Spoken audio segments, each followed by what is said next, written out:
Hello student, good morning all of you. Now today I am going to explain you CBSE class 10th Geography.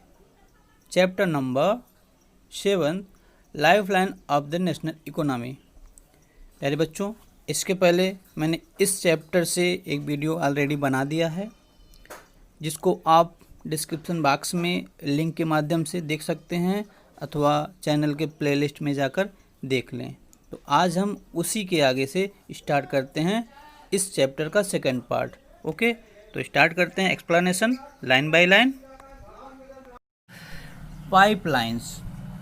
Pipelines transport network is the new arrival on the transportation map of India. In the past, these were used to transport water to cities and industries. Pipeline परिवहन का एक समझिए भारत में नया network है जिसके माध्यम से हम लिक्विड पदार्थों को एक स्थान से दूसरे स्थान तक ट्रांसपोर्ट करते हैं। पहले क्या था कि पाइप के माध्यम से शहर से दूसरे शहर तक वाटर को पहुंचाया जाता था, but now these are use for the transporting crude oil, petroleum product and the natural gas from oil and natural gas field to refinery. लेकिन अब क्या है, क्रूड ऑयल मीन्स कच्चा तेल, पेट्रोलियम प्रोडक्ट और नेचुरल गैस भी pipeline के द्वारा हम रिफाइनरी सिस्टम तक पहुंचाते हैं, मीन्स जहां पर तेलों की शुद्धिकरण होती है और आगे के यूजेज के लिए तैयार किए जाते हैं। Fertilizer factories and big thermal power plant तक पहुंचाया जाता है। Solid can also be transported through a pipeline when converted into slurry.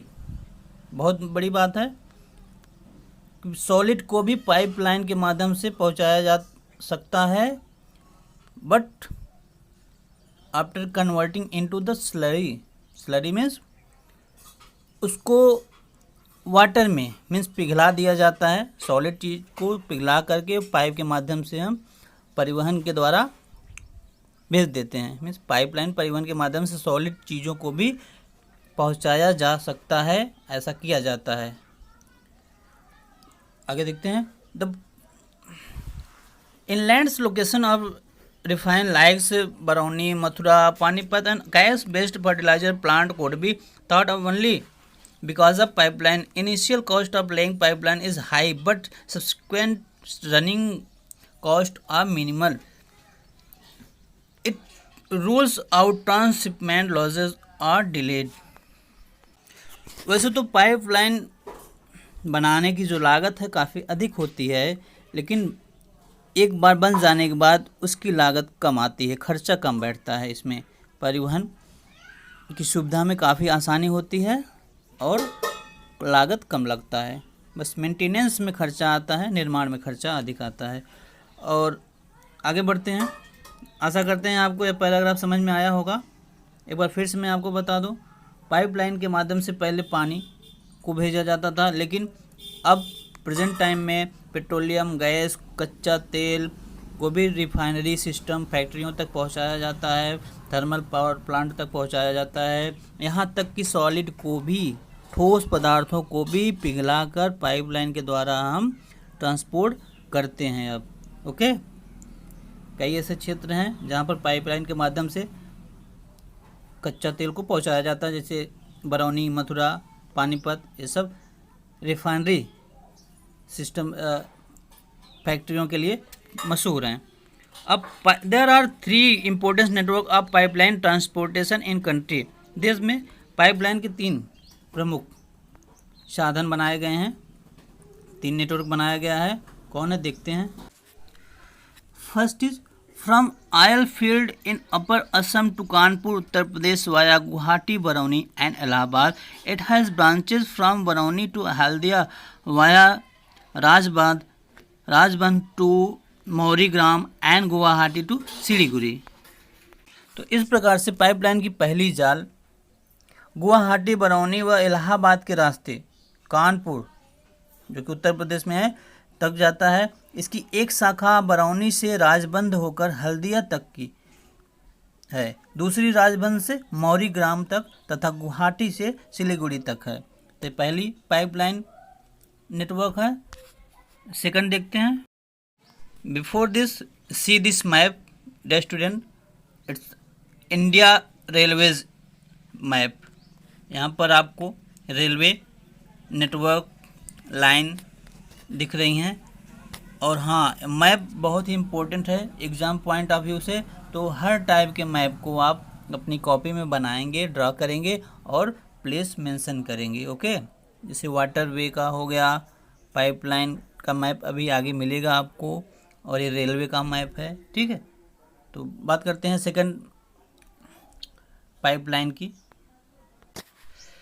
दूसरी जाल हम देखते हैं कहाँ से कहाँ तक। From Salaya in Guwahati to Jalandhar in Punjab via वग्राम्स Mathura Delhi and Sonipat. It has branches to connect Koyali near Vadodara Gujarat and Chaksu and other places. अगर दूसरे हम पाइपलाइन की बात करें तो गुजरता है गुजरात में सलाया से बीरम गांव, मथुरा दिल्ली व सोनीपत के रास्ते पंजाब में जालंधर तक, तथा इसकी अन्य शाखा बड़ोदरा के निकट कोयली को चक्षु व अन्य स्थानों से जोड़ती है। एंड थर्ड की बात करें तो third gas pipeline from Hazira in Gujarat connect Jagdishpur in Uttar Pradesh via Vijaypur in Madhya Pradesh. It has branches to Kota in Rajasthan and Shahjahanpur and Babrala and other places in Uttar Pradesh.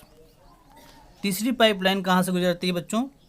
Gas pipeline Gujarat में हजीरा को उत्तर प्रदेश में जगदीशपुर से मिलाती है तथा मध्य प्रदेश के विजयपुर के रास्ते होकर जाती है। इसकी शाखाएं राजस्थान में कोटा तथा उत्तर प्रदेश के शाहजहांपुर, बबराला व अन्य स्थानों पर है। तो इस प्रकार से आप पाइपलाइन की 3 नेटवर्क देश में सुचारू रूप से चलते हैं, जिसको आप ध्यान देंगे। तीनों नेटवर्कों कहाँ से कहाँ तक जाती है। आगे देखते हैं वाटरवेज, जल परिवहन। Since time immemorial India was one of the seafaring country. बहुत पुराने समय से ही भारत जल परिवहन का प्रयोग करता आ रहा है। It's main sails for the near and this carrying spreading Indian commerce and culture. नाविकों के माध्यम से वाटरवे परिवहन के द्वारा संस्कृति, सभ्यता और वाणिज्य का आदान प्रदान होता रहा है। Waterways are the cheapest means of transport, they are most suitable for carrying heavy bulky goods. Waterway transport का सबसे सस्ता साधन माना जाता है, जिसके माध्यम से हम भारी सामान को आसानी से एक स्थान से दूसरे स्थान तक ले जाते हैं, और वो भी सस्ते दाम पर। कहने का मतलब ज़्यादा फ्यूल का खर्चा नहीं आता। It is fuel efficient and environment friendly made of transport. Fuel की दृष्टि से भी एनवायरमेंट में काफ़ी कुछ सुधार होता है। कहने का मतलब एनवायरमेंट भी हमारा शुद्ध रहता है इस ट्रांसपोर्ट के माध्यम से। India has inland navigation waterway of 14,500 kilometre in length. Out of this of only 5,685 kilometre are navigable by mechanised vessel. इसको आप माइंड में रखेंगे बच्चों कि भारत में लगभग वाटरवेज की लंबाई की बात करें तो 14,500 किलोमीटर लंबा है, बट उसमें से केवल 5,685 किलोमीटर मार्ग ही मैकेनाइज्ड है। कहने का मतलब आधुनिकीकृत है, मशीनों से लैस है, डेवलप्ड हुआ अच्छे से। The following water way have been declared as national highway. आगे हम पढ़ते हैं भारत सरकार के द्वारा कुछ वाटरवेज को नेशनलाइज किया गया है, राष्ट्रीय जल परिवहन। आगे बढ़ते हैं और यहाँ पर देखते हैं national waterway. National waterway student, before this हमने पढ़ा कि रोड मार्ग क्या होता है, रोडवे। रोडवे में हमने हाईएस्ट नेशनल हाईवे पढ़ा, जो कि बुक में है NH7।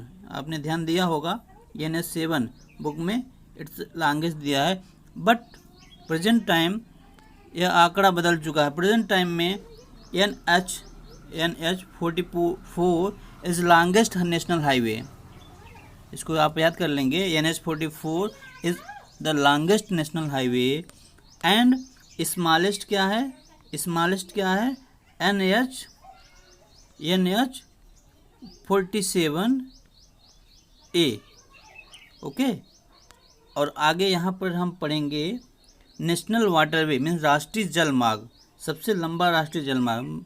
मैं आपको लिस्ट दिखा दूं बच्चों। Its current data national highway 44, previous known national highway 7 highest ना। नेशनल हाईवे 44 या NH44 is the longest running national highway in India.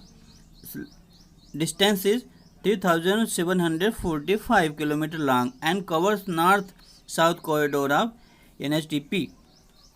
It's तो बात समझ में आई आपको, इतना लर्न करना है, इसको आप ध्यान में रखेंगे।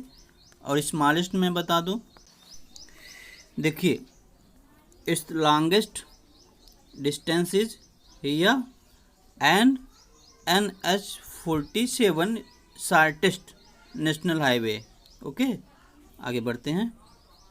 देख लीजिए सबसे हाईएस्ट नेशनल राजमार्ग, राष्ट्रीय राजमार्ग की लंबाई कहाँ से कहाँ तक होती है? Srinagar in north and and Kanyakumari in south. Okay, आगे बढ़ते हैं। अब हम नेशनल वाटरवे की बात करें तो भारत का सबसे लॉन्गेस्ट नेशनल वाटरवे राष्ट्रीय जलमार्ग NW1 है, जो कि गंगा नदी पर बसा है और इलाहाबाद हल्दिया के बीच में 1620 किलोमीटर की यात्रा पूरी की जाती है। यह पड़ता है पश्चिम बंगाल में। हल्दिया कहाँ पड़ता है? पश्चिम बंगाल में। तो इलाहाबाद और हल्दिया के बीच 1620 किलोमीटर की दूरी तय की जाती है NW1 के द्वारा, जो कि भारत की सबसे लंबी दूरी की राष्ट्रीय जलमार्ग मानी जाती है। अंडरस्टूड।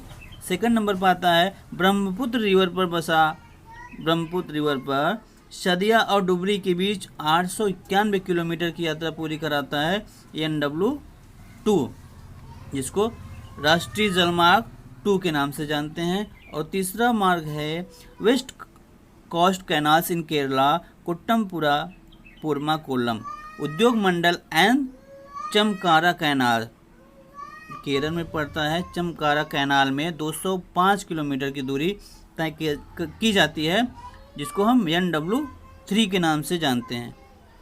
और आगे बढ़ते हैं।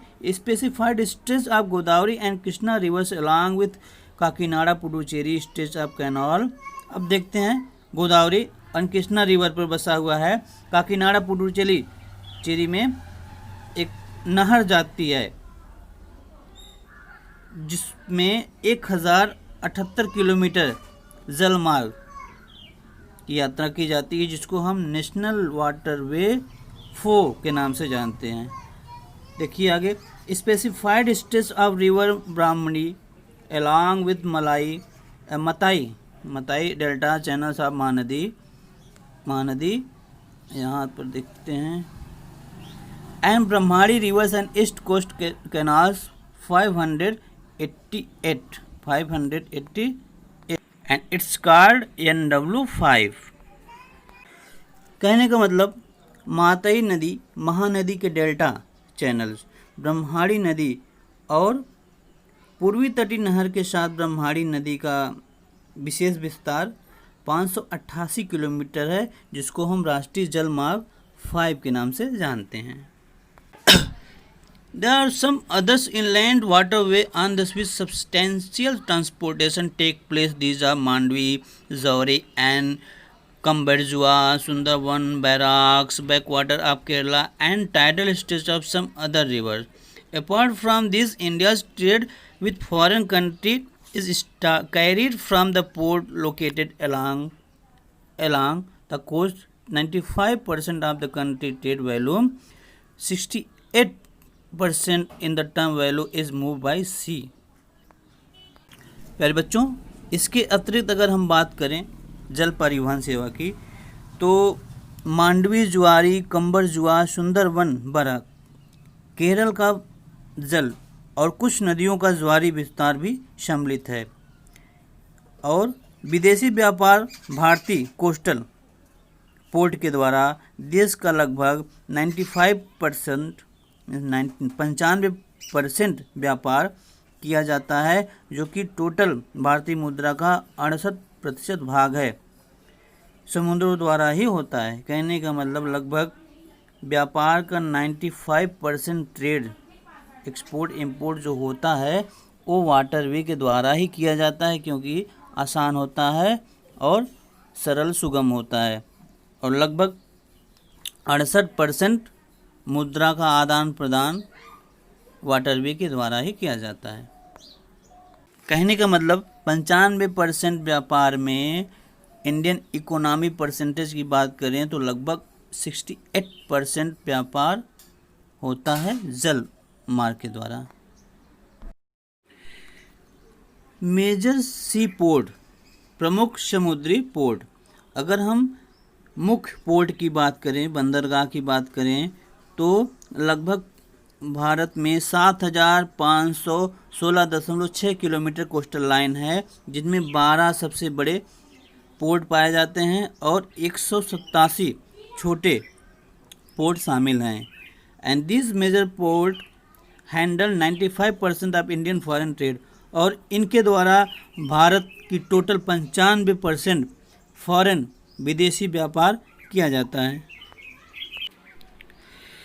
Now Kandla in Kutch was the first port developed soon after independence to ease the volumes of trade on the Mumbai airport in the wake of lost Karachi port to Pakistan after the partition। कहा जा रहा है स्वतंत्रता प्राप्ति के बाद कांडला बंदरगाह का निर्माण किया गया।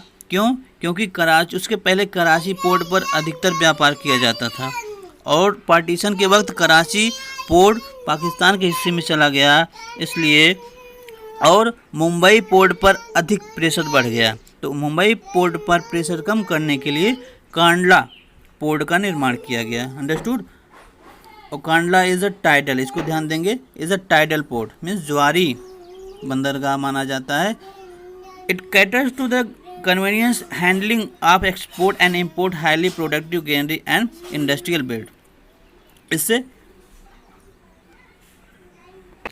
इंडस्ट्रियल औद्योगिक सामानों का इंपोर्ट एक्सपोर्ट किया जाता है, जो कि जम्मू एंड कश्मीर, हिमाचल प्रदेश, पंजाब, हरियाणा, राजस्थान, गुजरात, मीन्स राजस्थान, हरियाणा, गुजरात, जम्मू कश्मीर के इंडस्ट्रियल आर्टिकल्स का इंपोर्ट एक्सपोर्ट और वहाँ के उत्पादित सामानों का एक्सपोर्ट इंपोर्ट किया जाता है। आगे बढ़ते हैं। Mumbai is the biggest port with a spacious natural and well stage harbour. अब मुंबई को सबसे बड़ा नेचुरल प्राकृतिक पोर्ट माना जाता है। The Jawaharlal Nehru port was plan view decongested Mumbai port and serve as the hub port of the region. और उसी के साथ साथ वहाँ पर जवाहरलाल नेहरू पोर्ट का भी निर्माण किया गया है। और आगे बढ़ते हैं। मार्मागाओ पोर्ट, जो कि गोवा में पड़ता है, जिसके माध्यम से मीन्स मार्मागाओ पोर्ट के माध्यम से ज़्यादातर आयरन ओर मीन्स कच्चा माल, कच्चा लोहा का एक्सपोर्ट किया जाता है। And this port account for about 50% of India iron ore export. और मार्मागाओ मीन्स गोवा में पड़ता है। इस पोर्ट के द्वारा लगभग 50% आयरन ओर मीन्स कच्चा लौ एस का उत्पादन का एक्सपोर्ट किया जाता है। एंड उसके आगे बढ़ते हैं। न्यू मंगलोर पोर्ट पड़ता है, जो कि कर्नाटक में आता है। एक्सपोर्ट आयरन और कंसंट्रेटेड फ्रॉम कुंदेरमुख माइंस। अब न्यू मंगलोर पोर्ट है, जो कि कर्नाटक में है। इसके द्वारा कुंदेरमुख माइन मीन्स खान से निकाली गई लौ अयस का एक्सपोर्ट इंपोर्ट किया जाता है। And Kochi is the extreme southeast port located at the entrance of the lagoon with the natural harbor। Kochi जो है साउथ वेस्टर्न लैगून मीन्स मुहाने पर स्थित एक प्राकृतिक बंदरगाह है। आगे देखते हैं। तूतीकोरिन पोर्ट, जो कि साउथ ईस्ट में पड़ता है, तमिलनाडु में। तमिलनाडु का तूतीकोरिन पोर्ट काफ़ी इट्स अ नेचुरल हार्बर, प्राकृतिक बंदरगाह माना जाता है। एंड इट्स अ रिच हाइडरलैंड, व्यापार की दृष्टि से काफ़ी समृद्ध पोर्ट है। इसके माध्यम से it has a flourishing trade handling a large variety of cargoes to even our neighbouring country. Tuticorin port के माध्यम से हमारे पड़ोसी देश श्रीलंका और मालदीव तक सामान एक्सपोर्ट इंपोर्ट किया जाता है। And coastal region of India, Chennai is one of the oldest artificial port. और भारत का अगर कोस्टल रीजन क्षेत्र में देखें, मीन तटीय क्षेत्र की बात करें, तो चेन्नई एक बहुत ही पुराना, सबसे पुराना आर्टिफिशियल पोर्ट है। It rank next to Mumbai, और इसका रैंक मुंबई के बाद आता है। कहने का मतलब सबसे बड़ा natural harbour, natural port Mumbai है, देन आफ्टर चेन्नई। इसको आप ध्यान में रखेंगे, बहुत ही महत्वपूर्ण जीके है। आगे बढ़ते हैं बेटा। हाँ, और जो कि विशाखापट्टनम की बात कर रहे हैं अभी हम, बड़ा ही वेल प्रोटेक्ट पोर्ट है, सुरक्षित पोर्ट माना जाता है व्यापार के दृष्टिकोण से, जिससे आयरन ओर का एक्सपोर्ट किया जाता है। एंड आगे Paradip port located in Odisha, Odisha में पारादीप पोर्ट है। इसको ध्यान देंगे, कौन सा पोर्ट कहाँ पर स्थित है, किस स्टेट में है, यही इम्पोर्टेंट है। Specialise in the port of iron ore, इससे भी आयरन ओर मीन्स लो एस कच्चा लोहा आयात निर्यात किया जाता है। And Kolkata is an inland reverence port. This port serves a very large and rich in Netherlands Ganga Brahmaputra basin. Being a tidal port requires constant dredging of Hooghly. Haldia port was developed as a subsidiary port in order to relieve growing pressure on the Kolkata port. Kolkata port एक रेवरिन का मतलब होता है स्थलीय port है। यह port Ganga Brahmaputra basin पर बसा है, वहाँ पर सेवा प्रदान करता है, जो कि एक टाइडल पोर्ट के रूप में जाना जाता है। और यह हुगली के तटीय जमाव से इसे नियमित रूप से साफ करना पड़ता है।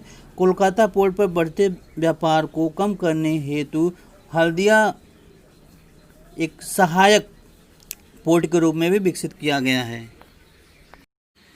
नाउ सी अबाउट एयरवेज, वायु परिवहन। The air travels today is the fastest, most comfortable and prestigious mode of transport. अगर आज के परिधान में देखा जाए तो एयर ट्रेवल सबसे तेज़ और आरामदायक और गौरवशाली परिवहन सेवा है। It can cover very difficult terrains like high mountain, dreary desert, dense forest, and as also long oceanic stretch with great ease. Things of northeastern part of the country marked with the presence of big rivers, dissected relief, dense forest and frequent. बच्चों, अगर वायु परिवहन की बात करें तो सबसे तेज तर्राक, आरामदायक और गौरवशाली परिवहन माना जाता है, जिसके माध्यम से कठिन से कठिन परिस्थितियों में यात्रा किया जा सकता है, जैसे कि माउंटेन पहाड़ी क्षेत्रों में, एंड डेयरी डिजर्ट रेगिस्तान हुआ, घने जंगल, एंड ओशियानिक स्टेज समुद्री इलाकों में एयरवेज के द्वारा ही यात्रा की जाती हैं, जैसा कि आप सभी जानते हैं। एंड प्रेजेंस ऑफ रिवर, नदियों के ऊपर से उड़ानें भरी जाती हैं। रिलीफ मीन्स बहुत अधिक फ्लक्चुएशन, मीन्स सरफेस का उतार चढ़ाव हो, मीन्स कहीं पठार हो, कहीं पहाड़ियाँ हों, ऐसे इलाकों में डेंस घने जंगल हों, तो ऐसे इलाकों में वायु परिवहन एयरवेज काफ़ी महत्वपूर्ण हो जाता है। Floods, international frontier ETC, in absence of air transport, air travels has made easier access easier. बाढ़ पीड़ित इलाकों में वायु परिवहन काफ़ी इम्पोर्टेंट हो जाता है। इस प्रकार से air travel has made access easier, और ऐसे इलाकों में एयर ट्रेवल के द्वारा पहुंचना, सामान पहुंचाना बहुत आसान हो जाता है। नाउ सी फ्रॉम हियर, इसका मैं एक्सप्लेनेशन आपको बता दूं। 1953 में वायु परिवहन का राष्ट्रीय नेशनलाइज किया गया, और व्यवहारिक तौर पर इंडियन एयरलाइंस इंडियन एयरलाइंस जिसे कहते हैं, तथा कई निजी प्राइवेट जिसे कहते हैं निजी एयरलाइंस घरेलू विमान सेवाएं उपलब्ध कराती हैं। एयर इंडिया अंतर्राष्ट्रीय वायु सेवाएं प्रदान करती है, और पवन हंस हेलीकॉप्टर लिमिटेड व तेल व प्राकृतिक गैस आयोग को इसकी तटीय क्रियाओं में तथा अगम्य, कहने का मतलब कठिन भूभागों में, जैसे कि उत्तरी पूर्वी राज्य तथा जम्मू कश्मीर, हिमाचल प्रदेश, उत्तराखंड के आंतरिक इंटरनल रीजन, आंतरिक क्षेत्रों में हेलीकॉप्टर के द्वारा सेवा उपलब्ध करवाता है। Air India and Indian airlines पड़ोसी देश जैसे दक्षिण एशिया, दक्षिण पूर्वी तथा एशिया और मध्य एशिया तक फैला हुआ है, वहाँ तक सेवा प्रदान करता है। I hope guys you understood. Find out the names of countries connected by Indian airlines. बच्चों सर्च कीजिए और पता लगाइए कि कितने कंट्री ऐसे हैं जो भारतीय एयरलाइंस से जुड़े हुए हैं। मीन्स भारतीय एयरलाइंस किस किस देशों में जाती है और सेवाएं प्रदान करती है। Air travels is not with in the reach of the common people. हवाई यात्रा करना सामान्य लोगों की बस की बात नहीं। It is only the north eastern state that special provision are made to the extend service to the common people.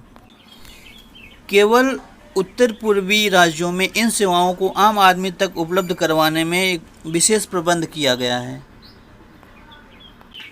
कहने का मतलब जनसाधारण व्यक्ति मीन्स देश का हर नागरिक अभी वायु सेवा नहीं पा सकता। कुछ इलाके जैसे नॉर्थ एंड ईस्टर्न स्टेट ऐसे हैं जहां पर आम नागरिक भी एयर सेवाएं ले सकते हैं। इट मीन्स क्योंकि एयर सेवाएं अभी हर जगह उतनी अधिक डेवलप नहीं हुई हैं। आगे बढ़ते हैं बच्चों, नेक्स्ट पेज पे देखिए, air is given the map major port and international airport. आप इस मैप को अपनी फेयर कॉपी में नोट करेंगे, ड्रा करेंगे, और एग्ज़ाम पॉइंट ऑफ व्यू से मैप क्वेश्चन बड़ा ही इम्पोर्टेंट है। तो आप सर्किल करेंगे कौन कौन सा मेजर पोर्ट कहाँ पर किस स्टेट में स्थित है, अपने मैप पर इंडिकेट करेंगे, है ना। सी पोर्ट, एयरपोर्ट मार्क करेंगे और आगे चलते हैं। Dear student, right now we see three major transport system: waterway, airways and roadways. By this system our country use for exporting and importing articles, iron ores, etc. and foreign trades also done by this route. And now the means of communication. What is the importance of communication in transportation? अब हम देखेंगे परिवहन में किस तरीके से communication में संचार सुविधाओं का योगदान होता है। This is communication. Ever since human appeared on the earth, they have used different means of communication. जब से मानव की उत्पत्ति हुई है तब से हम कम्युनिकेशन का भी यूज करते आ रहे हैं। बट पेस ऑफ चेंज, लेकिन समय समय पर परिवर्तन होते रहते हैं। Has been rapid in modern times. Long distance communication is for easier without physical movement of communicators और रिसीवर। और कम्युनिकेशन संचार के माध्यम से एक आदमी बिना अपने स्थान से हिले अपने स्थान पर रहते हुए एक स्थान से दूसरे स्थान तक खबर को पहुंचा सकता है बिना फिजिकल मूवमेंट के, without physical movement. Personal communication and mass communication including television, radio, press, film etc. Are the major means of communication. कहने का मतलब आप अपने घर पे बैठे बैठे विदाउट मूवमेंट कहीं पर भी न्यूज़ भेज सकते हैं, पा सकते हैं। घर पे बैठे देश दुनिया की खबर प्राप्त कर सकते हैं। कैसे? टेलीविज़न के द्वारा, रेडियो के द्वारा, प्रेस, फिल्मों के माध्यम से, है ना। Indian postal network is largest in the world. भारतीय पोस्टल नेटवर्क मीन्स डाक नेटवर्क विश्व में सबसे बड़ा नेटवर्क माना जाता है।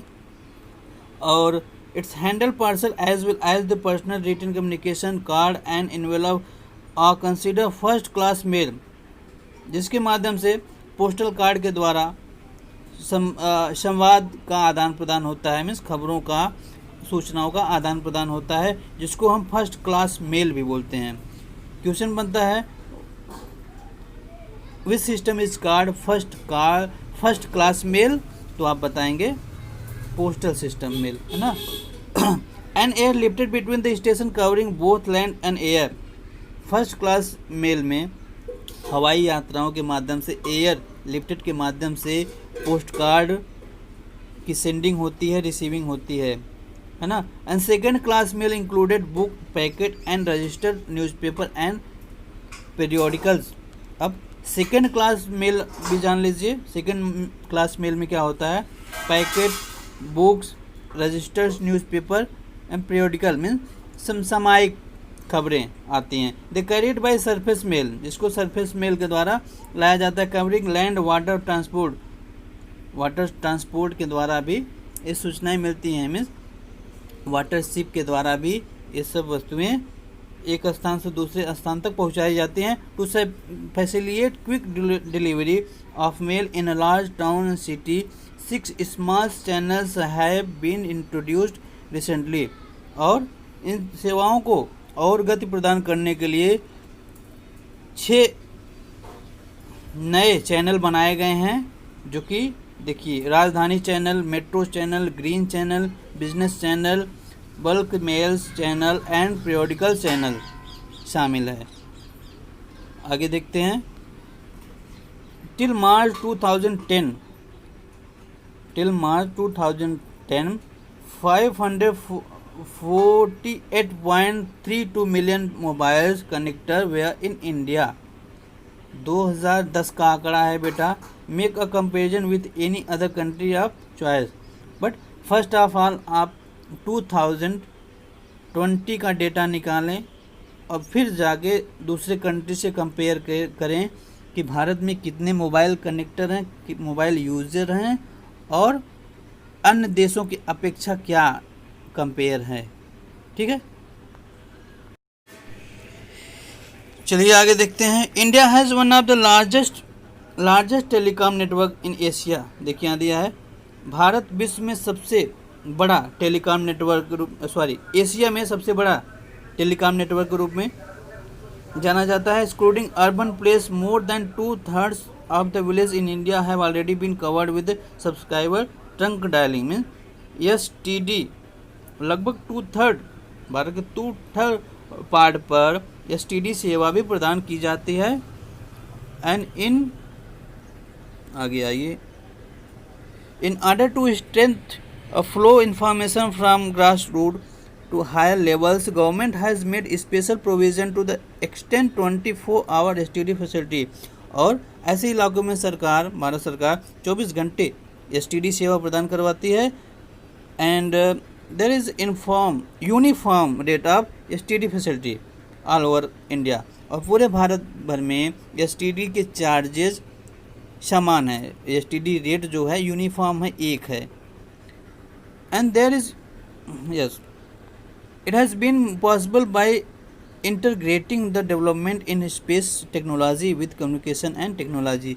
और ऐसा संभव हुआ है हमारी स्पेस में बढ़ती हुई तकनीकी और संचार संबंधी टेक्नोलॉजी के द्वारा। Mass communication provide entertainment, creates awareness among the peoples about various national program and policies। Communication के द्वारा लोगों तक जागरूकता पहुंचाई जाती है राष्ट्रीय प्रोग्रामों के द्वारा। Include radio, television, newspaper, magazine, books, films, All India Radios, Akashvani broadcast a variety of programmes in national, regional and local language for various categories of people. Means देश के हर राज्य, हर क्षेत्र के लोगों तक रेडियो के माध्यम से, टेलीविज़न के माध्यम से, बुक के माध्यम से एंड मैगजीन के माध्यम से, अथवा इंडिया रेडियो, आकाशवाणी के द्वारा खबरें पहुंचाई जाती हैं और सूचनाएं उनको समय समय पर मिलती रहती हैं। और आगे बढ़ते हैं। Doordarshan, the national television channel of the India, one of the largest terrestrial network. Doordarshan की बात करें तो सबसे बड़ा क्षेत्रीय नेटवर्क माना जाता है। इन द वर्ल्ड, विश्व में, बड़ा इम्पोर्टेंट न्यूज़ है, बड़ा इंपॉर्टेंट जीके है बेटा, इसको आप लर्न करेंगे। दूरदर्शन विश्व में सबसे बड़ा क्षेत्रीय नेटवर्क के रूप में जाना जाता है। Its broadcast a variety of programmes from entertainment, educational, export, etc peoples of different age group. Doordarshan पर हम हर प्रकार के न्यूज़ मिल जाता है हमको, जैसे एंटरटेनमेंट हुआ, एजुकेशनल हुआ, एक्सपोर्ट संबंधी, तो सब कुछ मिलता है। आगे बढ़ते हैं। India publishes a large number of newspapers and periodicals annually. Bharat में बहुत बड़ी मात्रा में वार्षिक न्यूज़पेपर प्रिंट किए जाते हैं। They are the different type depending upon their periodicity, और अलग अलग प्रकार के होते हैं। Newspapers are published on about 100 language and dialect, लगभग 100 भाषाओं में अथवा 100 प्राकृतिक उपभाषाओं में न्यूज़पेपर भारत में छपते हैं। आप कह सकते हैं 100 से अधिक भाषाओं में भारत में न्यूज़पेपर अथवा डायलेक्ट मतलब रीजनल लैंग्वेज में पेपर प्रिंट किए जाते हैं। Did you know that the largest number of newspaper publish in country are in Hindi, और सबसे अधिक संख्या में हिंदी पेपर न्यूज़पेपर प्रिंट होता है, फॉलोड बाय इंग्लिश, उसके बाद इंग्लिश का नंबर आता है, and Urdu. India is the largest producer of feature films in world, और फिल्मों की बात करें तो बस विश्व में सबसे अधिक फिल्में भारत में बनती हैं। And it produce short film, उसमें कई शॉर्ट फिल्में होती हैं, video feature film and video short film. Central board of film certification is authority to certify both Indian and foreign film, और भारतीय अथवा विदेशी फिल्मों को स्वीकृति देता है central board of film certification authority. तो बहुत अच्छी जानकारी हमें मिली कि भारत में सबसे अधिक फिल्में बनती हैं, शॉर्ट फिल्में बनती हैं, एंड स्मॉल फीचर फिल्म बनती है, वीडियो फीचर फिल्म बनती है, और जिसका approval central board of film certification of authority प्रदान करता है। अब आगे देखते हैं हम इंटरनेशनल ट्रेड, अंतर्राष्ट्रीय व्यापार। International trade, the exchange of good among peoples, state and countries is refer to as trade. Exchange means होता है आदान प्रदान करना, विनिमय करना, सामानों की अदला बदली, लोगों के बीच, स्टेट के बीच एंड कंट्रियों के बीच जब हम सामानों की एक्सचेंजिंग करते हैं, अदला बदली करते हैं by the medium of money, that's called trade. The market is a place where such exchange take place, और मार्केट वह प्लेस होता है जहाँ पर सामानों की हम एक्सचेंजिंग करते हैं, अदला बदली करते हैं। And trade between two country is called the international trade. International trade क्या है? दो देशों के बीच के ट्रेड को, दो देशों के बीच की एक्सचेंजिंग को हम इंटरनेशनल ट्रेड कहते हैं। इसको आप लर्न कर लेंगे डेफिनेशन को। इट में take place through C, air, land, root. हालांकि व्यापार सी के माध्यम से भी होता है, समुद्र के माध्यम से, एयरवेज के माध्यम से, लैंड सड़क के माध्यम से। While local trade is carrying in city, जबकि क्षेत्रीय व्यापार शहरों के माध्यम से होता है, सिटीज, टाउन्स, विलेज, गांव में, and state level. And trade is carried between two और मोर स्टेट, अथवा दो से अधिक राज्यों के बीच में भी व्यापार किया जाता है। Advancement of the international trade of the country is an index to it economic prosperity. अंतर्राष्ट्रीय ट्रेड के माध्यम से हमारी इन इकोनॉमिक प्रॉस्पेरिटी बढ़ती है, मीन्स अंतर्राष्ट्रीय मुद्रा नीति मजबूत होती है, अंतर्राष्ट्रीय साख मजबूत होता है। It's therefore consider the economic barometer of the country, और इसके द्वारा देश की आर्थिक बैरोमीटर मीन्स आर्थिक मीटर, आर्थिक ग्राफ आगे बढ़ता है। एक बार फिर सुन लो बच्चों, अंतर्राष्ट्रीय व्यापार क्या होता है, शार्ट में मैं बता दूं। राज्यों व देशों के में व्यक्तियों के बीच वस्तुओं का आदान प्रदान व्यापार कहलाता है। बाजार एक ऐसी जगह है जहां इसका एक्सचेंजिंग होता है, मीन्स मार्केट प्लेस। दो देशों के मध्य व्यापार अंतर्राष्ट्रीय व्यापार कहलाता है। समुद्री, हवाई, स्थलीय मार्गों के द्वारा व्यापार होता है। स्थानीय व्यापार शहरें, कस्बों व गांवों में भी होता है। राज्य स्तरीय व्यापार दो या दो से अधिक राज्यों के मध्य होता है। और एक देश के अंतर्राष्ट्रीय व्यापार की प्रगति, डेवलपमेंट, उसके आर्थिक सूचक मीन्स इंडेक्स के आधार पर आकलित किया जाता है और इसीलिए इसे राष्ट्र का आर्थिक बैरोमीटर भी कहते हैं। ओके। हाँ बच्चों, नेक्स्ट पेज पर हम आ गए हैं। As the resources are space bound, no country can survive without international trade. कोई भी देश बिना अंतर्राष्ट्रीय व्यापार के अकेले दम पर सर्वाइव नहीं कर सकता। क्यों? क्योंकि हर सामान हर कंट्री में उपलब्ध नहीं होता। Export and import are a component of trade. Export import trade के कंपोनेंट हैं। कहने का मतलब ट्रेड के व्यापार के बहुत बड़े अंग हैं। Balance of trade of a country is different between its export and import. देश के एक्सपोर्ट एंड इम्पोर्ट के आधार पर ही वहाँ की ट्रेड का बैलेंस बनता है। When the value of export exceed the value of import is called an unfavorable balance of the trade। इसको आप ध्यान देंगे। फेवरेबल बैलेंस ऑफ ट्रेड क्या है? फेवरेबल ऑफ बैलेंस ट्रेड क्या है? इम्पोर्टेंट है। From here when the value of export exceed value of imports is called। कहने का मतलब जब हम सामान को, अपने देश में निर्मित सामान को अधिक मूल्य पर बेचते हैं और एक्सपोर्ट वहाँ से हमको सस्ता मिलता है, इसको कहते हैं अ favourable balance of trade. It means आप अपने सामान को महंगा बेच रहे हैं और सस्ता में खरीद रहे हैं। किसी देश से हम कम दाम में कम कीमत पर सामान को खरीद लेते हैं और उसको रिफ्रेश करके मैन्युफैक्चर करके दूसरे कंट्री में और अधिक दाम पर बेचते हैं। That is called a favourable balance of trade. On the contrary it value of import exceed the value of export terms as unfavourable balance of trade. इसके उल्टा हो जाए मीन्स कहने का मतलब अगर हम कहीं पर सस्ते कीमत पर अपना सामान सस्ते कीमत पर बेच दे रहे हैं और महंगे पर खरीद रहे हैं तो उसको आप कहेंगे unfavourable balance of trade. Understood? आगे बढ़ते हैं। हिंदी में इसको कहेंगे बेटा संतुलित व्यापार और इसको कहेंगे असंतुलित व्यापार। ठीक है, आगे बढ़ते हैं।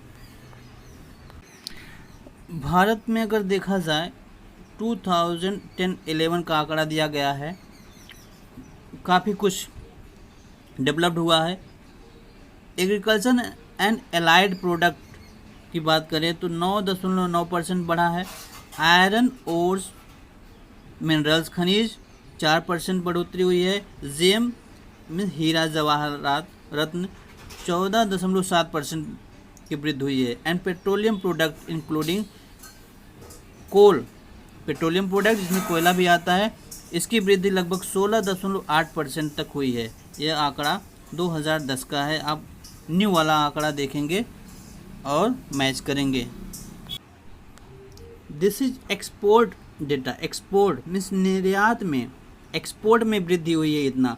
अब इंपोर्ट में देखते हैं। इंपोर्ट की बात करें अगर पेट्रोलियम प्रोडक्ट 28.6% बढ़ा है। पर्ल एंड प्रेशियस स्टोन 9.4% वृद्धि हुई है। और chemicals 5.2%, coal cokes and briquettes 2.7% and machinery 6.4% 2010-11 के अकॉर्डिंग।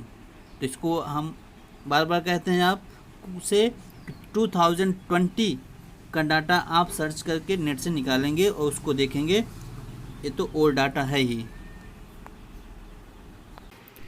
यहाँ एक वर्ड आया है बच्चों, कोक एंड ब्रिक्वेट्स। ब्रिक्वेट्स में होता है रोल ऑफ द कोल, कोयले की गोली।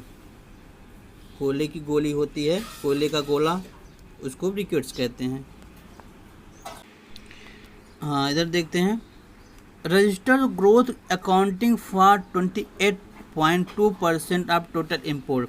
अगर टोटल इम्पोर्ट की बात करें तो लगभग 28.2% की ग्रोथ हुआ था 2010 तक। दिस ग्रुप इंक्लूडिंग फर्टिलाइजर्स, जिसमें फर्टिलाइजर भी शामिल है 3.4%, एंड सीरियल मीन्स अनाज 14.3%, एंड एडेबल ऑयल खाद्य तेल 17.4%, and new print paper board manufacturers and news print 40.3% according to 2010। International trade has undergone 80 change in the last 15 year.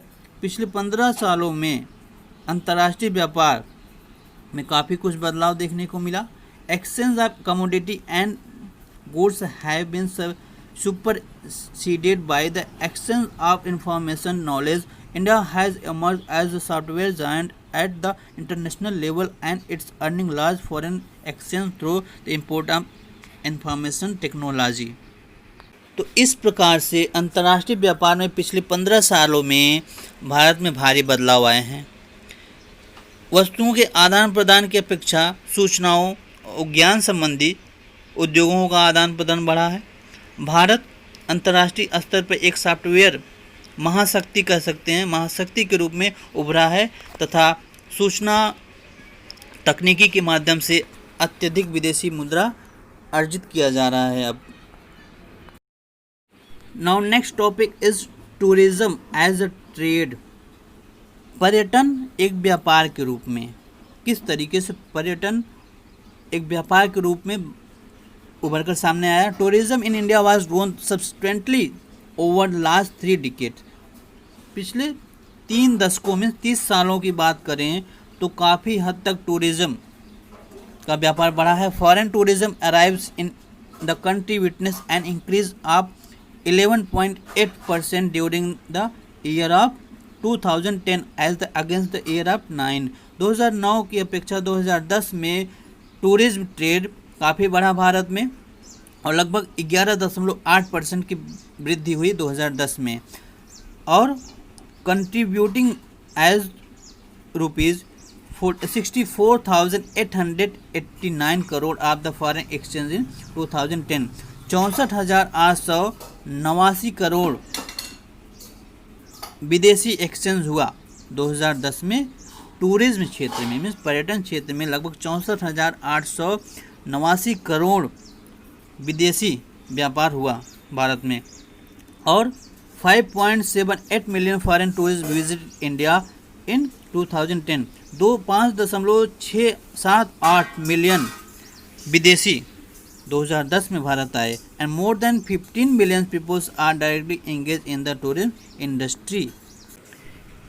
कहने का मतलब 5.78 मीन्स 57.8 लाख से अधिक विदेशी 2010 में भारत आए, और 15 मिलियन कहने का मतलब 150 लाख से अधिक व्यक्ति पर्यटन उद्योग में प्रत्यक्ष रूप से लगे हुए हैं। आगे बढ़ते हैं, लास्ट पॉइंट चल रहा है नेक्स्ट पेज पे। Yes, tourism also promote national integration, provide support to local handicraft and cultural pursuit. Tourism के माध्यम से राष्ट्रीय एकता को बढ़ावा मिलता है एंड लोकल हैंडीक्राफ्ट, हस्तकला में सांस्कृतिक विरासत आगे बढ़ती है, and helps in the development of international understanding about our culture and heritage. और हमारी अंतर्राष्ट्रीय सांस्कृतिक विरासत को पॉपुलैरिटी मिलती है। फॉरेन टूरिस्ट विजिट इंडिया, विदेशी लोग भारत आते हैं, हमारे हेरिटेज विरासत को देखते हैं। And eco tourism means environmental tourism, adventurous tourism and cultural tourism, medical tourism and business tourism, इन सब की से लोग अवगत होते हैं और अप्रिशिएट करते हैं और डेवलपमेंट करने में काफ़ी योगदान देते हैं। There is a vast potential for development of tourism in all part of the country. देश में टूरिज्म व्यापार को बढ़ावा देने के लिए बहुत संभावनाएं हैं। अभी effort are being made to promote different types of tourism for this upcoming industry, और लगातार टूरिज्म इंडस्ट्री को बढ़ावा देने के लिए भारत सरकार लगातार प्रयासरत है। लास्ट में देख लेते हैं बच्चों, यहाँ क्या दिया गया है, देखिए। On the map of India show important tourism place of your state UT and it's connectivity with other part of the country bye railway, roadways and Airways discuss in the class. कहने का मतलब, भारत के मानचित्र पर आप अपने राज्य केंद्र शासित प्रदेश में प्रमुख स्थान को प्रदर्शित करें तथा इसका देश के अन्य भागों से रेल, सड़क अथवा वायु मार्ग द्वारा संपर्क भी दिखाएं, कनेक्टिविटी। और आगे दिया है डिस्कस इन क्लास, क्लास में चर्चा भी करें आप महत्वपूर्ण बिंदुओं पर। What types of tourism may be developed in the your state UT and why. कहने का मतलब, आप अपने राज्य केंद्र शासित प्रदेश में किस प्रकार का पर्यटन विकसित कर सकते हैं, अगर कर सकते हैं तो संभावना क्या है और क्यों। और लास्ट आगे देखते हैं, which area in your state UT you find more attractive for development of tourism and why. Means अपने नियर बाई क्षेत्र में आपको कौन सा एरिया ऐसा दिखता है जो आप टूरिज्म के दृष्टि से अच्छा हो और क्यों। How tourism may be helpful for the economic development of a region adopting sustainable development approach. Means कैसे आप सस्टेनेबल डेवलपमेंट को ध्यान में रखते हुए किसी प्रदेश के आर्थिक विकास में पर्यटन किस प्रकार सहायक हो सकता है, इसको आप बताएं। तो बच्चों, चैप्टर फिनिश हो गया। I hope you understood very well. अगर आपको कोई बात अगर ना समझ में आई हो तो कमेंट बॉक्स में कमेंट करना। एक्सप्लेनेशन अगर अच्छा लगा हो तो please like, comment and share with your friends. Okay, bye.